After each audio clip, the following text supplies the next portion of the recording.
see in the position here? What do I like here? What could Tarek be doing here?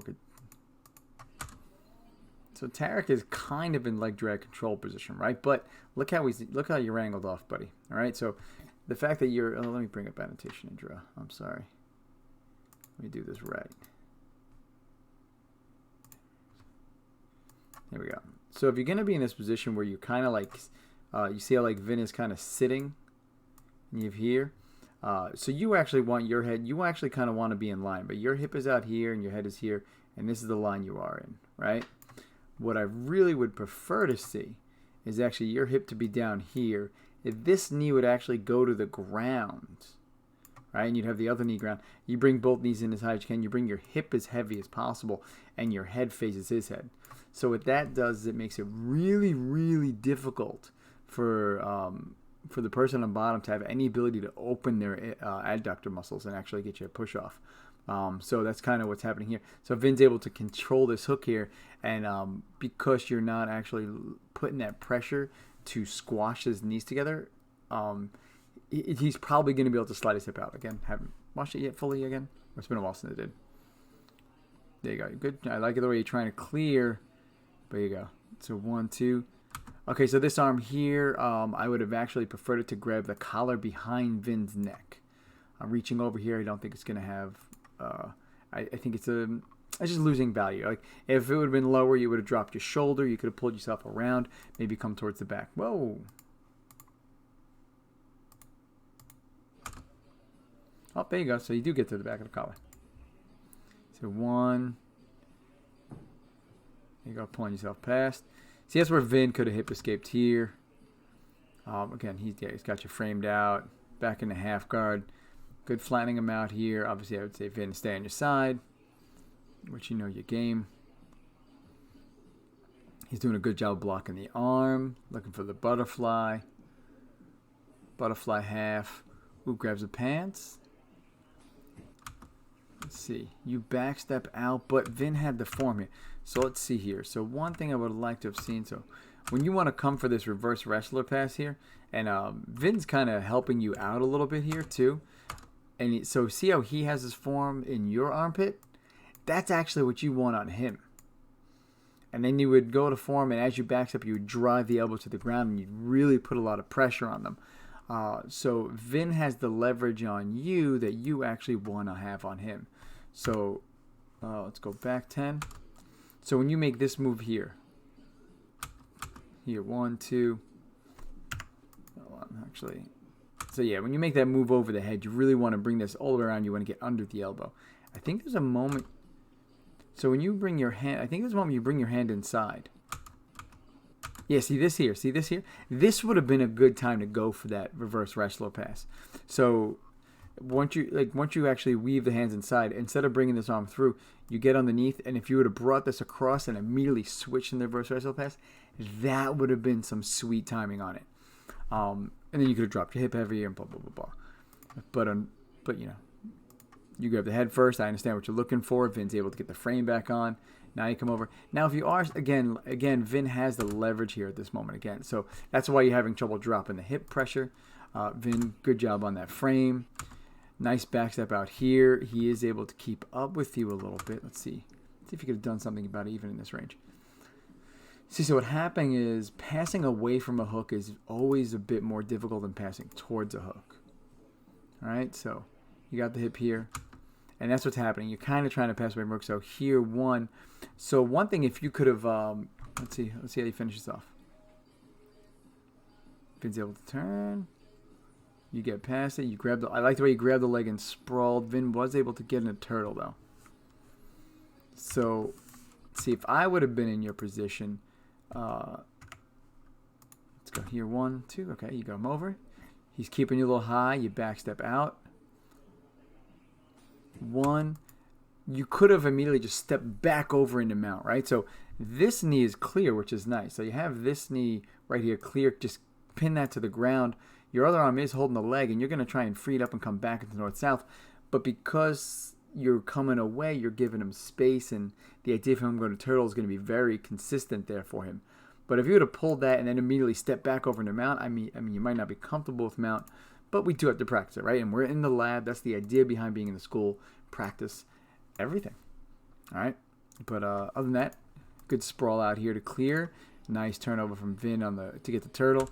Look, he grabs the belt here. Vin, you should just grab the belt there.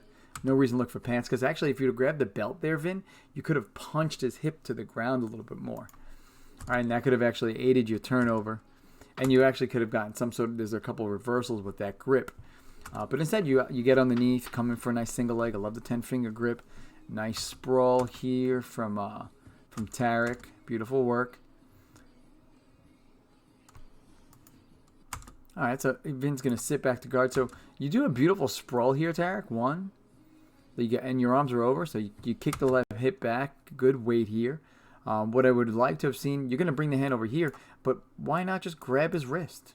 Pin the wrist in circle, right? So this way you have a little more control. So this is one of the few times like I'd grab wrists. I don't really often do it, but like if they're like kind of grabbing, we're in a wrestling scenario, I like to control an arm. So if I couldn't get the wrist, I would have underhooked the arm here, and then started to move a little bit, and then I would have taken the back and take the arm out. But I like this here, good sprawl. Like the fact, see, yeah, exactly. You have a really great grip on the collar here. You're across the core. You have good control. Why put the hand right here and not grab the wrist? Let's see. Vin does a really nice slide in a half guard or back to full guard. I'm not sure. Find out in a little bit. Sprawl's nice. Good grip. So even with this grip, Vin's going to be able to slide back in a half guard. Yeah, he just comes in with the 1 foot. So what could we have done to prevent that slide in half guard? Here we go. So 1, 2. So if you had the wrist, that might have slowed him down. So what's this hand? This hand's going for the collar.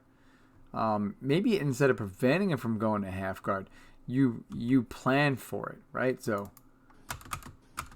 when you got your chin here, maybe then you could have, as he was sitting into half guard, you could have circled back on top, back towards north-south here, coming, it's like circle away from those legs.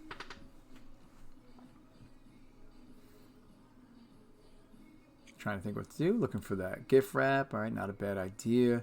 This elbow is a problem. You want to get underneath it. Again, Vin always flexible, looking for that butterfly half.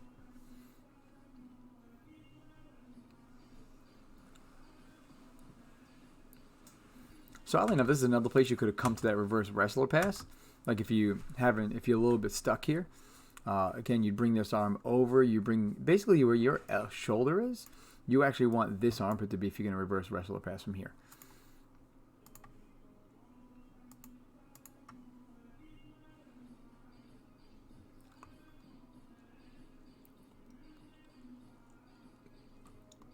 Good job framing out the arm.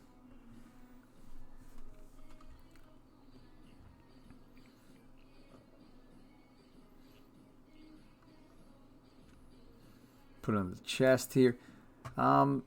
This here might be uncomfortable, but I mean, most people aren't going to tap from that. One thing you could have done right here is just put your forehead to the floor and almost like start treating it like a side choke, and your forehead to the floor to pin it, and then you could have actually moved your legs a little bit to help you pass. So that's definitely an idea there. So if you do pin it to the chest here, again, not going to get a lot of people to tap with this, but so if I was you right here, I would take this hand here, I'd put it over the shoulder, I'd get a good grip as I can, and then my goal would be to actually push his legs as far this way as possible. So you're actually pulling him kind of into, you're kind of squashing it this way, and then you push his legs the other way, so you kind of start twisting his body, and it'll give you like a good counter torque, and it'll help you clear your legs for the pass.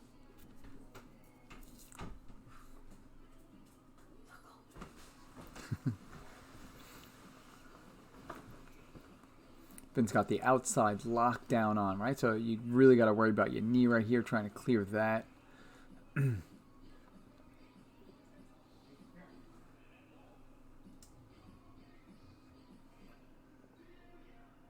What was it? Gee in his mouth? There you go. Again, the butterfly hook. Hard to pass away from. Nice, and he recovers it. This is some nice leg movement here. Nice. Let's look at that again. Let's look at that again. I like the way, beautiful work of walking your knee right underneath there. Oh, let's go back. Slow it down a bit. I can do a pause, right? Yeah, there we go. All right, so you nicely put the color back in so it's not in his mouth. I like that. I like the way you walk in here. Very nice. I like the way you come back out. I would have actually liked you to keep kicking this knee into him, right? You kind of break. I want to say it's a little premature for you to switch back, which is why it ended up being a little bit more of a scramble. So this moment here, when you do this beautiful switch, actually, it's very, very nice. So we go 1, 2. Like this leg under here, you could have even walked this further. Like this knee, I would have liked to keep this leg underneath his leg, like in this area here, like dig it through a little bit more, and then clear the leg out while keeping it there, almost like into a back step. I feel you're gonna look like a little pumpkin there. I feel you're gonna switch back too quickly, which is what allows him to recover the half guard. See how he was able to get his leg to the ground and clear it? Look at that. Because I like the hip pressure here. This is very nice. It's definitely an opportunity to play with those hips like that. So you come out nice, but look how he's able to get the leg to the ground. So I would have liked this one underneath him, and you would have cleared that outside hook. And he's able to drop the leg underneath, recover that half guard. He comes back in for the butterfly.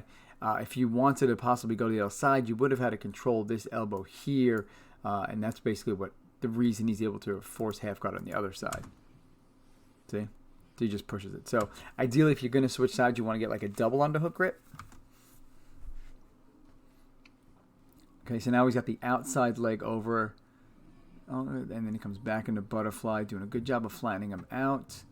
Vin, you know I like to see you more on your side. Good framework. Tarek, nice sprawl into it. Good. Oh, well. So here's the one thing, too. I would have actually liked you to open your elbow over here. I feel this is a little bit tight. See, I like the deep grip here. So 1, 2. I like the way you're going to fish for that here. And once you do that, open your elbow as much as you possibly can. So I would actually take this elbow and drive it out as high as I can and put it on the ground. And what's going to happen is it's going to go more across the cheek and eye and orbital area.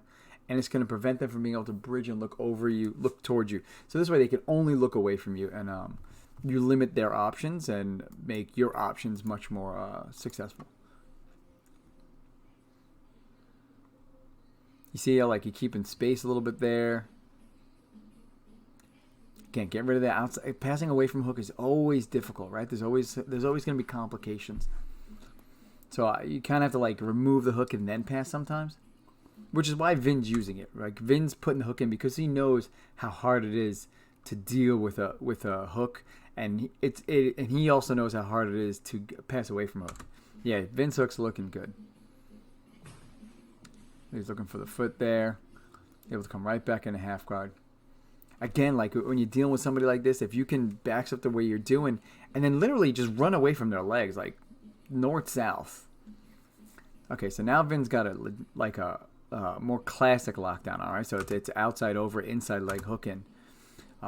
When that happens, I want you to think going towards mount. Vin's going to opt for the butterfly hook, though.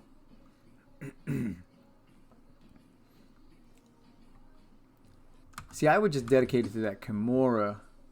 See, again, he's able to push the other side. Yeah, very hard to pass like that. The person, like, they're always going to be able to shift back and forth there. All right, so from half guard, I like, so you're going to step over. When do you do it?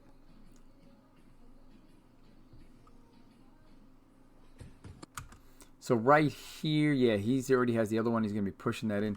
So maybe right before this. See, I know you need to push the leg here, right?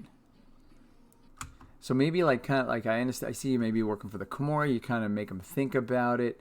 Maybe if you would have brought this arm underneath, cooked this elbow, and no, maybe came over. And then also maybe like could have stepped here and then quickly backstepped out because he has that hand on the leg, so he's able to push it in there again. It's just this arm is in a weird place right here. Like maybe you could start setting up the Kimura now. Again, put your forehead on the floor. He gets back to that 3/4 guard. Yo, Paul, what's up, man? 6 days, Khabib versus KG. Yes, it's going to be a great fight. Good hips. Again, outside legs over is in. Yeah, you want to drive towards the mount. I like what you're doing there. Inside legs over. Finn's got a nice stiff arm on that leg. You're clearing it. Yeah, he's able to clear right back. Oop, nice dummy pass. Looking for the arm. Wait for the dummies. Let's see the stand up quickly. Go to pull. I like. Oh yeah. So let's see. One thing I really like what you did here is you grab the sleeve and put the same side foot, right? You grab the left sleeve. You're gonna put the left foot. Nice. If you wanted to go for a Tomoe, you would have had to actually scoot underneath, right? You would have actually scoot in, put your foot on the floor, and kick them over. You just kind of sit back on this. Again, not bad. It's a guard pull, but you're not pulling to a sweep, and I would prefer that. I need to figure out how to make this 5 seconds.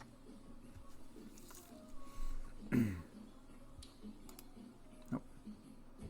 Yeah, see what I mean? I actually, you know, watching the Russian version, I actually do like the foot on the outside, actually.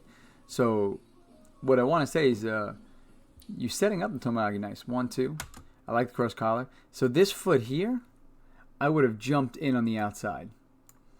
As I came in, I would have been leaning towards the shoulder, and I would have tried to like steering wheel him over with the foot and the hip, kicking him over. And then you had a really nice spinning Tomoe sweep, very Russian Sambo style, and that is the version I really like, personally. See, you see how you fall in this direction here? This is what you would have done. But if you would have been closer, his head would have been over. So what happens is you fell back here. Your head really wants to be here underneath him. So that means you would have to step like about, I don't know, I want to say like a good foot or a foot and a half in. Yeah, he could have had that Tomoe. It was nice. It was good setup, good grip. I don't think Vin would have expected it, right? Vin always a good wrestler. So if you're going to hit him with a takedown, it's probably going to be a judo style.